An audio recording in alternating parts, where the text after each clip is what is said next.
नमस्कार।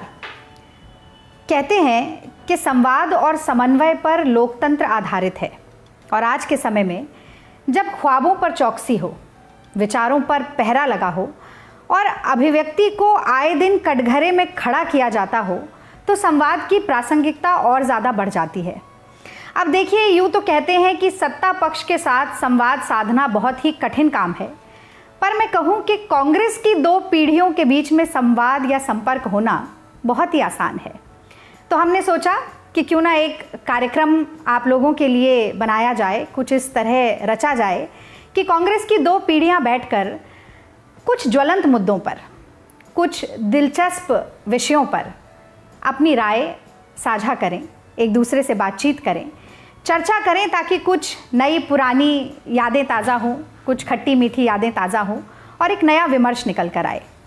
तो इसी चर्चा, इसी बातचीत के लिए आज मैं रागिनी नायक, कांग्रेस की राष्ट्रीय प्रवक्ता और आदरणीय सलमान खुर्शीद साहब, जिनकी तारीफ़ में, या मैं कहूँ कि जिनका परिचय देते हुए मुझे ये कहना पड़ेगा कि कलम ना हो तो लहू तर्जुमा नहीं होता, इस दौर में आंसू जुबा नहीं होता, और जहाँ जाएगा वहीं रोशनी फैलाएगा, क्योंकि किसी चिराग का अपना मकान नहीं होता।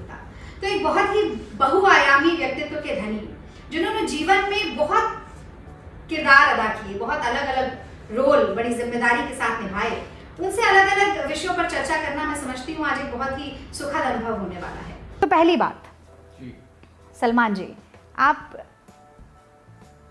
एक बड़ा ही लंबा सामाजिक और राजनीतिक जीवन आपने तय किया। शुरू करते हैं आपके स्कूल से, जहां आप हेड बॉय रहे, क्रिकेट टीम के कप्तान रहे, फिर दिल्ली यूनिवर्सिटी के सेंट स्टीफन कॉलेज से ऑक्सफोर्ड तक का सफ़र तय किया और सिर्फ पढ़ा ही नहीं, ट्रिनिटी कॉलेज में पढ़ाया भी। वापस बुलाए गए, और बताएं किस काम के लिए बुलाए गए, कि इंदिरा गांधी जी के प्राइम मिनिस्टर्स ऑफिस में आप कार्यरत रहे, और वही शायद उसके बाद आपने सोचा कि अब अपनी प्रैक्टिस शुरू की जाए, और फिर उसके बाद भी एक लंबी कहानी है, आप उत्तर प्रदेश कांग्रेस कमेटी के अध्यक्ष रहे, आप नरसिम्हा राव सरकार में MOS कॉमर्स रहे, आपने देश के कानून मंत्रालय और विदेश मंत्रालय को बखूबी निभाया, संभाला। एक समय था जब आप खुद युवा पीढ़ी का प्रतिनिधित्व कर रहे थे, and now you belong to the older generation of the Congress party.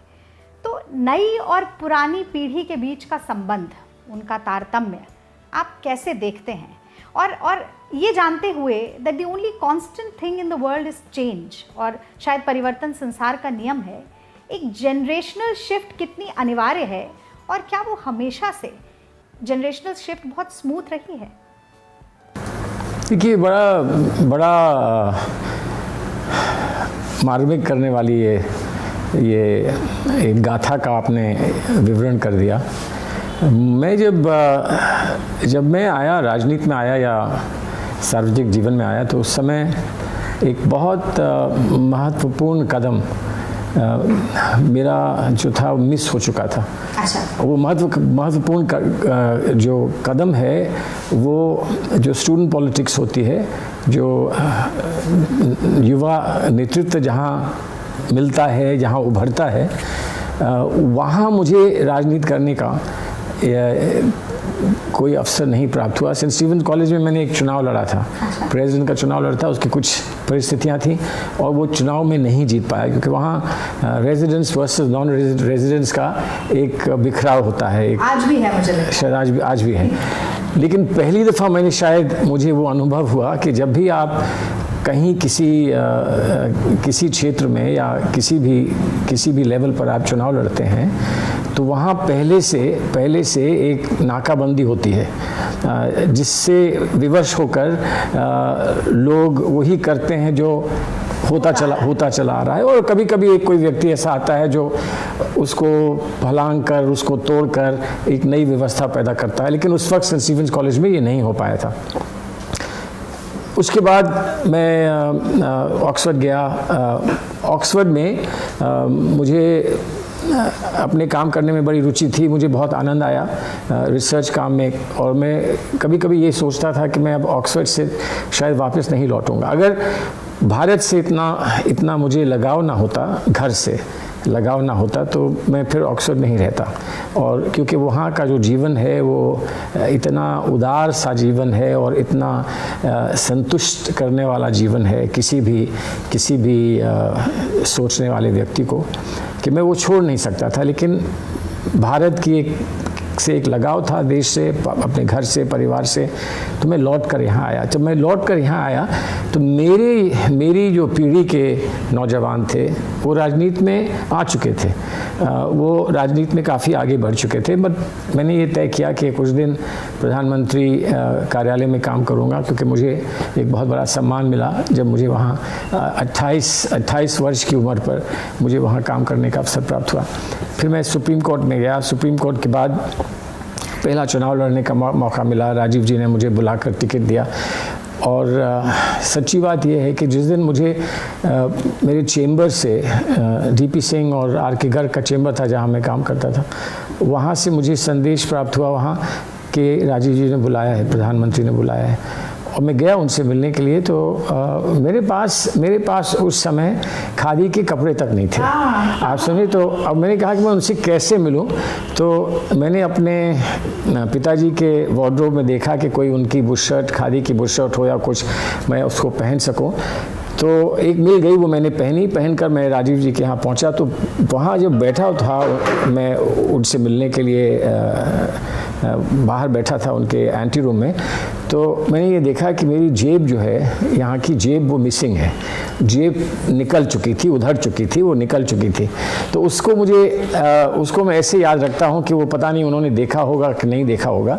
बहरहाल उनसे छोटी सी चर्चा हुई। उन्होंने कहा कि हम आप चाहते हैं कि तुम लड़ो, चुनाव लड़ो, और मैंने हामी भरी, लेकिन ये कहा कि मुझे मालूम नहीं कि चुनाव कैसे लड़ा जाएगा, और वो सच्ची बात थी। तो उन्होंने कहा कि नहीं कोई बात नहीं, मैं आऊँगा, हम लोग लड़ाएंगे चुनाव। और फिर मुझे बाहर आकर ये लगा कि उन्होंने ये देखा होगा कि इसकी तो जेब ही नहीं है, तो ये कहीं कुछ रख क्या पाएगा अपनी जेब में। बहरहाल उसके बाद चुनाव हुआ, 6000 वोट से मैं हार गया। उन्होंने फिर मुझे बुलाया और कहा क्या हुआ, तो मैंने कहा साहब 6000 से हार गया। उन्होंने कहा बस 6000 तो कुछ नहीं होते हैं। और 18 महीने बाद फिर से चुनाव हुआ, उसमें मुझे जीतने का अवसर मिला, लेकिन वो नहीं रहे। मुझे सबसे बड़ा दुख इस बात का था कि जिस दिन उनको मेरे कैंपेन में आना था फर्रुखाबाद में, उसके एक दिन पहले वो हमसे छीन लिए गए। और उसके बाद चुनाव लड़ने का मन नहीं था। चुनाव स्थगित हुआ 10-12 रोज़ के लिए, और मैं फर्रुखाबाद छोड़ के दिल्ली आ गया था। चुनाव लड़ने का मन नहीं होता था, क्योंकि जिस दिन उनका देहांत हुआ उस दिन एक बहुत बड़ी आंधी आई थी, जिसमें सारे पोस्टर्स हमारे उड़ गए थे, कहीं कोई निशान नहीं बचा था चुनाव का। और जो मन में एक ठेस थी, एक डर था, एक पीड़ा थी कि अब लड़ेंगे तो किसके लिए लड़ेंगे। तो दिल्ली से वापस फर्रुखाबाद जाना ऐसा लगता नहीं था कि संभव होगा कि मैं जा पाऊँगा, लेकिन वापस लौटा, चुनाव लड़ा, जीत गया।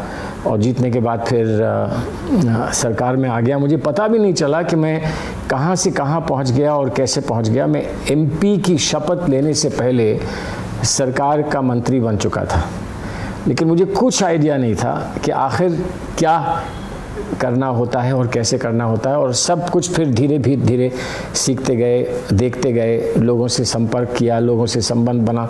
तो मेरी पीढ़ी के लोग जो पहले से राजनीति में आ चुके थे और जो संघर्ष से आए थे, जो स्टूडेंट पॉलिटिक्स से आए थे, उनसे फिर वहाँ दोस्ती हुई, संबंध बने, और तब से अब तक फिर लगातार एक गाथा है जो रुकती नहीं है। कभी खुशी कभी गम दोनों ही देखने को मिला। गम ज़्यादा देखने को मिला, खुशी कम देखने को मिली। लेकिन मैं जब पूरे अपने मार्ग का अगर एक बार फिर से अपनी आँखों को दौड़ाकर देखने का प्रयास करूं, तो ये लगेगा कि बहुत जल्दी सब कुछ हो गया। पलक झपकते सब कुछ हो गया। बहुत कुछ करने को मिला, बहुत कुछ सीखा, बहुत कुछ देखा, लेकिन बहुत जल्दी चला गया सब कुछ। जब आप स्कूल में थे और ये सोचते थे कि बड़ा होकर मुझे बनना है तो वो क्या छवि होती थी, क्या बनना, मतलब स्वतः ही स्कूल में देखिए सच्ची बात यह है कि जो स्कूल में था तो मैं बहुत कुछ बनना चाहता था। मैं मेरे पिताजी मुझे कहते थे, अब्बू कहते थे कि सबसे पहले तुमने ये कहा था कि तुम एक इंजन ड्राइवर बनना चाहते हो, ट्रेन के ड्राइवर बनना चाहते हो। लेकिन जो मुझे याद है वो ये था कि मैं एयरफोर्स का पायलट बनना चाहता था। अच्छा। सबसे पहले, और एयरफोर्स के पायलट के बाद मैं ये चाहता था कि किसी अच्छी यूनिवर्सिटी से मुझे डिग्री मिल सके, और अंत में मैं कहीं ना कहीं राजनीति में अपने आप को देखता था। और मैं डिबेटिंग करने में, कभी कभी शीशे के सामने खड़े होकर आदमी कुछ रचना बनाता है कि अगर मैं राजनीति में होऊंगा तो मैं क्या कहूँगा, कैसे कहूँगा। ये वो ज़माना था जब हमने बचपन में पंडित जी को देखा था। राजीव जी जो थे उस समय पूरे विश्व को प्रभावित कर रहे थे, और नौजवान थे और पूरे विश्व को प्रभावित कर रहे थे। उधर जॉन कैनेडी को देखा था। जॉन कैनेडी के अलावा जब यूनिवर्सिटी में थे तो चे गेवारा का बहुत प्रचार हुआ करता था और चर्चा हुआ करती थी। और इनफैक्ट पहले साल में बीए के पहले वर्ष में एक प्ले हुआ था सेंट स्टीफेंस कॉलेज में, जो कपिल सिब्बल जी ने डायरेक्ट किया था। वो डायरेक्टर थे, वो आए थे लॉ फैकल्टी से वापस लौट कर आए थे प्ले को डायरेक्ट करने के लिए। यूनिवर्सिटी यूनियन का प्ले था, कॉलेज यूनियन का प्ले था, और वो चे के बारे में था। और उसमें मैं एक गवर्नमेंट एजेंट था जिसने चे को मारा था। लेकिन बहरहाल सहानुभूति तो चे के साथ थी, और चे का उस वक्त बड़े बड़े लाल पोस्टर्स चे के लगा करते थे। तो आज भी है वो स्टार के साथ, तो आज भी है। तो और फिर मुझे यूनिवर्सिटी में सबसे पहले किससे दोस्ती हुई? मेरी सबसे पहले दोस्ती मेरी अपने क्लास में सफ्तर हाशमी से हुई थी। मुझे नहीं मालूम था कि ये क्रांतिकारी है, लेकिन उसके साथ बैठकर जब भी बात हुआ करती थी तो ये अवश्य लगता था कि ये कुछ और लोगों से अलग है। अब वो क्या अलग है, कितना अलग है, लेकिन बहुत सारी चीज़ें हैं जिन पर हमको बड़ा विश्वास था, जिन पर वो प्रश्न चिन्ह लगाया करता था। सत्याग्रह पर वो प्रश्न चिन्ह लगाता था। पीसफुल एजिटेशन को वो कहता था कि इससे कहीं कुछ नहीं होगा, तुम लोग सब बंधे हुए हो, तुम लोग सब बंधुआ मजदूर हो, क्योंकि वो एक क्रांतिकारी, उसका एक विज़न था। मुझे नहीं मालूम था कि एक दिन बढ़कर उस बेचारे के साथ ऐसा होगा जैसा हुआ, और कि वो एक कई जनरेशन्स के लिए एक प्रेरणा स्रोत बन जाएगा। क्योंकि बात पीएमओ की भी हुई, आपने एक लेख लिखा था 2009 में, द वीक में वो छपा, जिसमें आपने लिखा कि इंदिरा जी नए विचारों का बहुत स्वागत करती थी और नए लोगों को मौका देती थी। और जैसा हम सब जानते हैं आपके बारे में कि डॉक्टर अर्जुन सिंह गुप्ता ने आपको बुलाया, जो कि इकोनॉमिक एडवाइज़र थे इंदिरा जी के। आप आए, फिर आप उस लेख में ये भी लिखते हैं कि जो उस समय की ब्यूरोक्रेसी थी वो बड़े कड़े नियम कायदे वाली थी, आप नए थे, और जैसा कि वो उस गाने में भी है कि हम हैं नए, अंदाज क्यों हो पुराना, तो आपका कुछ अंदाज नया था, निराला था, और जो रिजिडिटी थी उसको आपने थोड़ा तोड़ने की कोशिश भी की वहाँ पर, जिसको इंदिरा जी ने सपोर्ट भी किया, उसको अप्रिशिएट भी किया, करती थी। देखिए तो जो एक इंदिरा जी की छवि है, एक आयरन फिस्टेड अप्रोच वाली, उसके बिल्कुल ही विपरीत आपके जो विचार थे कि ऐसा नहीं है, वो नई चीज़ ऐसी। देखिए वो अब किसी विषय पर उनकी आयरन फिस्टेड और स्टील वुमन वाली जो छवि थी वो कारगर होती होगी और रही होगी, और उसको आज लोगों का समर्थन प्राप्त है। लेकिन एक ह्यूमन एलिमेंट था। देखिए जो असल कॉम्बिनेशन था इंदिरा जी में, वो ये था एक अजीब सा अपनापन जो कहीं किसी के घर की बड़ी महिला के साथ होता है। अच्छा। कोई माँ हो, कहीं नानी हो, दादी हो, चाची हो, वो था उनमें। और दूसरी तरफ एक ये लार्जर देन लाइफ उनकी जो एक इमेज थी, उनकी जो छवि थी, पर दोनों बहुत अच्छी तरह इंटीग्रेटेड थी। उनके साथ ऐसा कभी नहीं लगा कि मैं एक तुच्छ सा व्यक्ति कहाँ इंदिरा जी के सामने बैठकर कुछ कह सकता हूँ। वो निकलवाती थी अच्छी बातें, और कभी ऐसा नहीं लगा कि तुम अभी छोटे हो, चुप रहो, उनको बात करने दो। लेकिन तब भी इन सब चीज़ों के बावजूद मुझे ऐसा लगा कि यहाँ जो भी होगा वो बहुत धीमी गति से होगा और यहाँ मैं कब तक रह पाऊँगा। और इसलिए एक दिन मैंने जाके अर्जुन सेन गुप्ता से कहा कि मुझे जाने दीजिए, मुझे प्रैक्टिस पे जाने दीजिए, मुझे सुप्रीम कोर्ट जाने दीजिए। मैं यहाँ मुझे यहाँ घुटन इस बात की होती है कि मैं ऑक्सफर्ड से आया हूँ। ऑक्सफर्ड में आपको किसी को कुछ जवाब नहीं देना होता है और यहाँ पर एक सिस्टम तो है ना, एक फाइल का सिस्टम है, एक प्रोटोकॉल का सिस्टम है, एक लाइन का सिस्टम है। वो सब ऑक्सफर्ड में मुझे उसका कहीं दूर दूर तक कोई अनुभव नहीं था, ना कोई अंदाज़ा था और ना ही उसकी कोई ट्रेनिंग थी। तो यहाँ मुझे ऐसा लगता था कि मुझसे junior deputy secretaries, under secretaries इतना कुछ समझते हैं, जानते हैं, फाइल वर्क जानते हैं, यहाँ पर किस तरह से संवाद होता है वो जानते हैं। मैं तो बिल्कुल नहीं जानता था, मुझे तो सिर्फ ऑक्सफर्ड के जो ट्यूटोरियल्स हैं उनका संवाद याद था। तो इसलिए मुझे ऐसा लगता था कि मुझे यहाँ से निकलना होगा। लेकिन एक बात मैं आपको यहाँ रोकता हूँ, ये आपने सारे प्रश्न मेरे जीवन के बारे में पूछ लिए। मेरा जीवन गुजर गया है, बहुत कुछ गुजर गया है और जिस तरह से आपने उसको डिस्क्राइब किया तो कहीं ऐसा ना लोगों को लगे कि एक आखिरी पड़ाव पर हम लोग पहुँचे हैं। अभी बहुत कुछ आगे करने की इच्छा है, चेष्टा है, इच्छा है। लेकिन एक बात ये पूछना चाहूँगा कि ये समय निकल गया जिसकी अभी हमने चर्चा की है, लेकिन जो हमारी नई जनरेशन है हमारी पार्टी की और आपकी बाद की भी जनरेशन है, लेकिन जो आप लोगों की जनरेशन है उसने हमको कैसे देखा होगा या हमसे क्या कुछ अपेक्षा की होगी और करके वो अब कहाँ पहुँचे हैं और आज क्या सोचते हैं। आज हमारे बहुत नौजवान नेता हैं, राहुल जी हैं, प्रियंका जी हैं, बहुत नौजवान नेता हैं जो आयु में और शायद विचारधारा में, सोच में आप लोगों से ज़्यादा करीब हैं, क्योंकि वो जो एक नौजवान की चेष्टा और नौजवान की जो एक सोच होती है उसका और अनुभवी लोगों में कुछ ना कुछ अंतर अवश्य होगा। तो थोड़ा सा इस पर क्यों ना बात करें कि आप लोग हमें कैसे देखते हैं। देखिए, मैं अपनी बात करूं तो जहां से आपने छोड़ा था वहीं से शुरुआत करती हूं। आपने कहा कि आपने जो मिस किया, मैं कहूँगी वहीं से मेरी शुरुआत हुई। वो छात्र राजनीति थी, छात्र जीवन। और मुझे ऐसा लगता है कि किसी भी नौजवान व्यक्ति के लिए सबसे पहली सामाजिक चेतना और राजनीतिक गतिशीलता उसे यूनिवर्सिटी या कॉलेज में ही मिलती है, क्योंकि स्कूल में एक बहुत ही प्रोटेक्टेड एनवायरनमेंट रहता है, आपका एक पर्टिकुलर सिलेबस है, वो पढ़िए, एग्जाम पास कीजिए।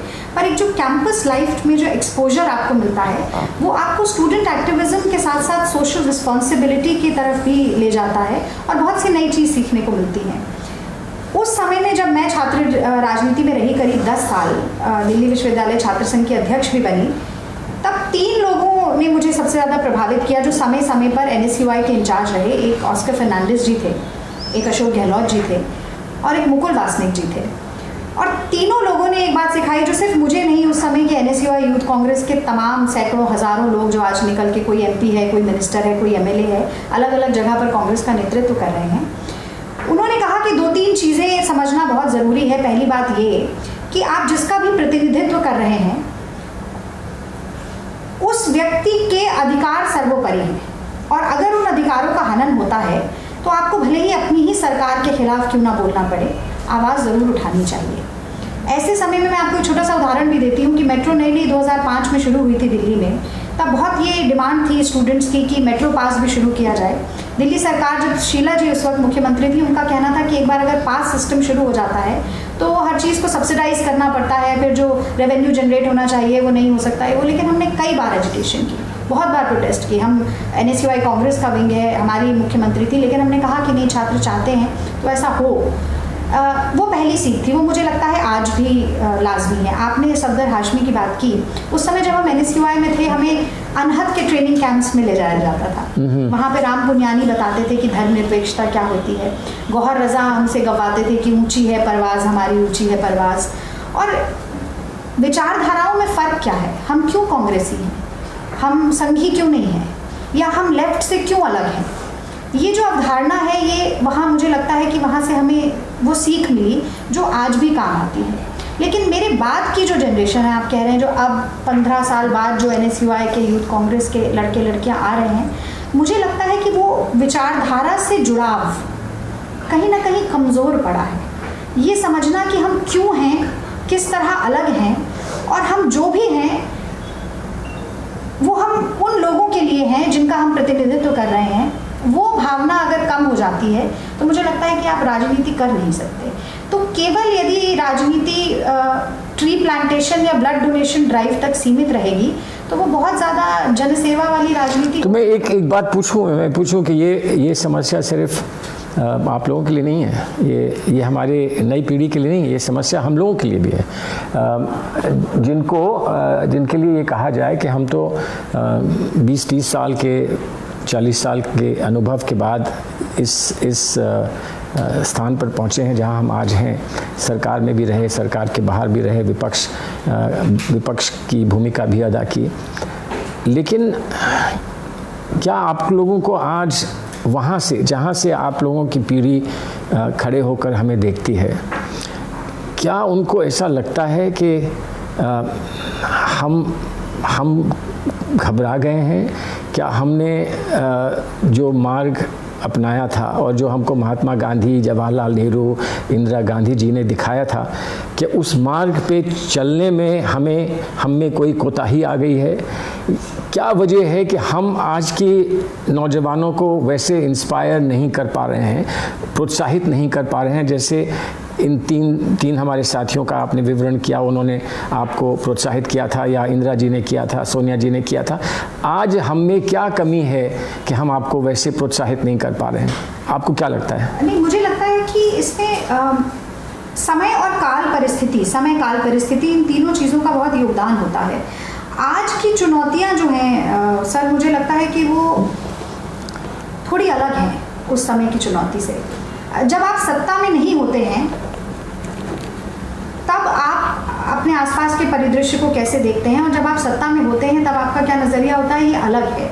मुझे लगता है जो मेरी जनरेशन है या मेरे बाद की जनरेशन है वो विपक्ष में रहकर काम कर रही है, और लगातार जब विपक्ष में रहकर अगर हार का मुंह देखना पड़ता है तो हौसला पस्त होता है। और मुझे लगता है कि कहीं ना कहीं आज ये जो द्वंद्व है, जो ये कहा जा रहा है कि does the Congress want to play a second fiddle to the communal politics of divisive politics of BJP and Sangh, तो एक ये जो डिलेमा आ गया है कि हम क्या करें, हम बार बार क्यों हार रहे हैं, क्या हम जिस विचारधारा की धुरी पे चल रहे थे वो गलत है, क्या हम इन जैसे हो जाएं तो हम शायद जीतने लगेंगे, या हम प्रो पुअर एजेंडा की इतनी बात करते हैं। हम सोनिया जी यूपीए 10 साल एक राइट्स बेस्ड रिजीम चलाया गया, उसके बाद भी हम हार गए। आरटीआई लेके आए, हम मनरेगा लेके आए, हम फूड सिक्योरिटी लेके आए, राइट टू एजुकेशन लेके आए, फिर भी हम हार गए।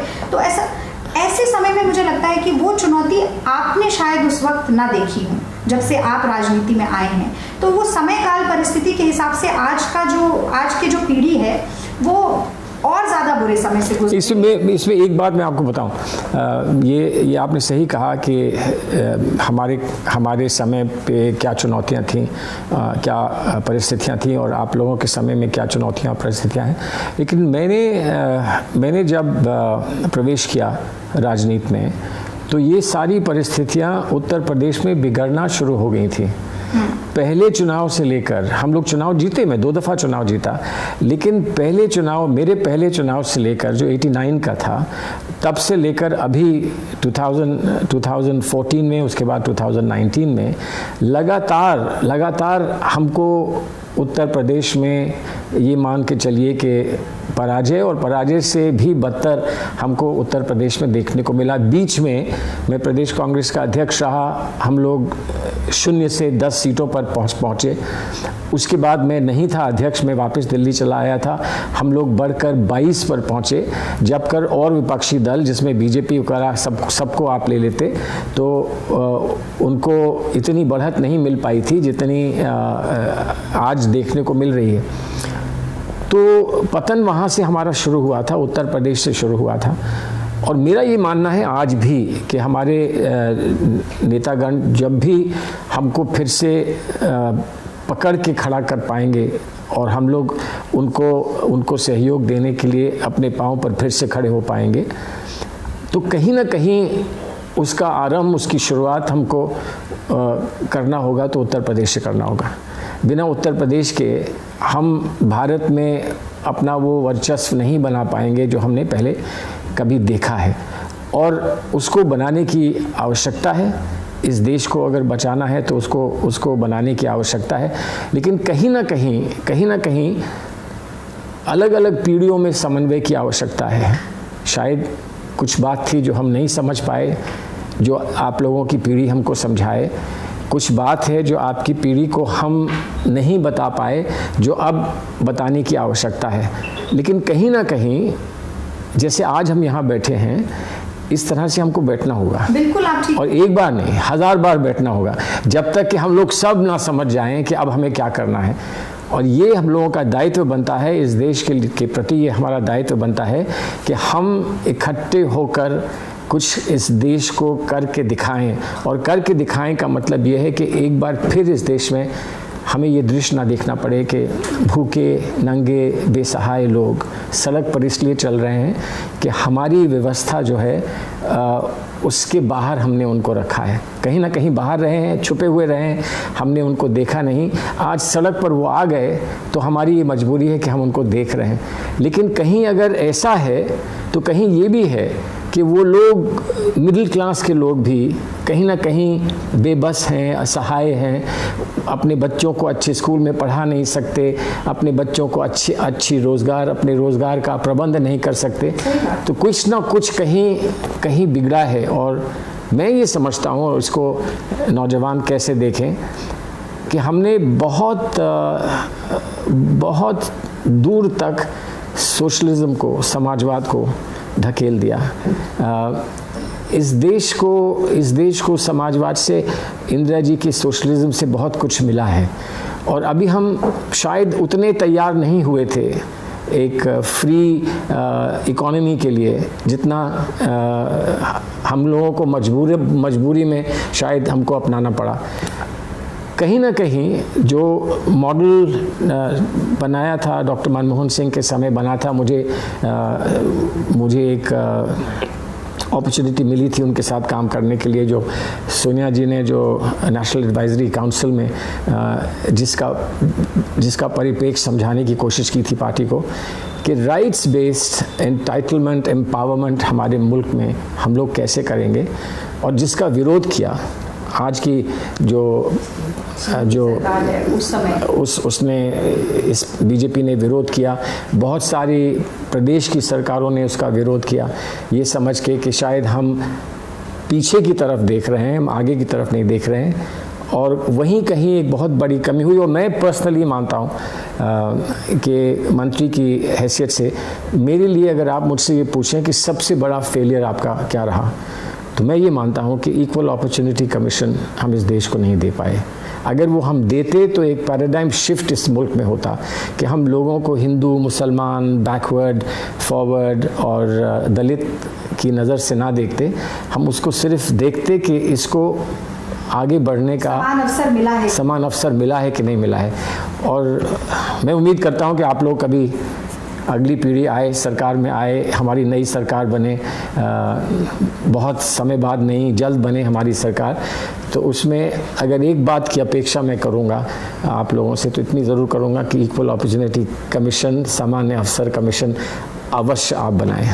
सर, मुझे लगता है ऐसा समय ज़रूर आएगा और जल्द ही आएगा।